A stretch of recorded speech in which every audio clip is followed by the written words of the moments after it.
Alrighty, so once again, I'm Kyle, the world's leading expert on patellar tendon ruptures and other serious knee injuries. But patellar tendon ruptures, I've had both legs rupture snapped in 4 pieces, so it was not an avulsion fracture.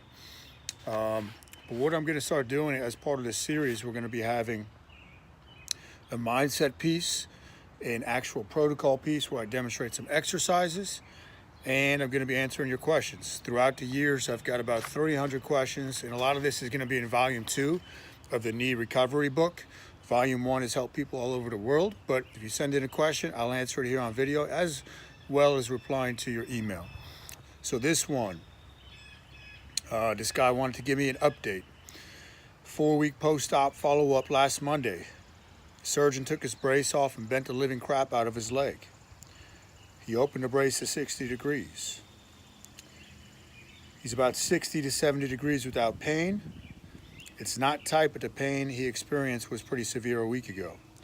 He wants this guy to wait 6 weeks to start PT. Listen, start moving it right away. Don't wait 6 weeks. I made that mistake with my first patellar tendon rupture on my left leg. Huge mistake. Don't do that. I would get out of that brace around the 3 to 4 week mark and wear a blue reband knee sleeve, and I would get off the crutches within 2 weeks. Again, I'm not a doctor, but I'm telling you from my experience and speaking with doctors and whatnot, and counseling people all over the world, that's the way to go. When was I able to sit comfortably? And when was I able to start driving? I was able to sit comfortably about 4 or 5 weeks in. Now, that doesn't mean the leg was all the way bent back. I was able to start driving. The first time the injury happened in April, it wasn't until July. And the second time, it was only about 4 or 5 weeks. And that was with my right leg, my driving leg, as you are as well. So that's something to keep in mind. And that was all because of the stuff I learned the first time around, the protocol that I implemented. And one last thing, he says apparently there was still quite a bit of tendon left on the bone when he got hurt. Instead of having to drill through the kneecap to re-anchor, he was able to reattach to the healthy tendon. Ever hear of this from someone else?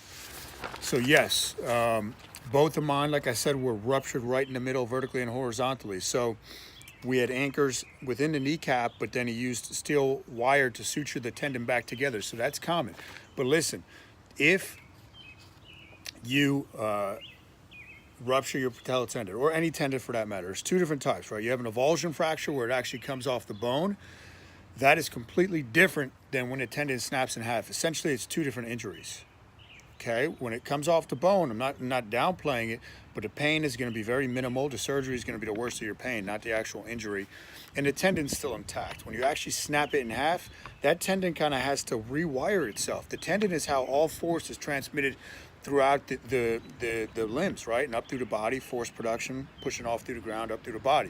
So completely different injury. So send me your questions. I'll be happy to answer them. I'll put the link below for the volume 1 of the book, and I'll be happy to get on the phone with you if I can help you at all. Post comments below if you have any questions, and look forward to helping you on this journey.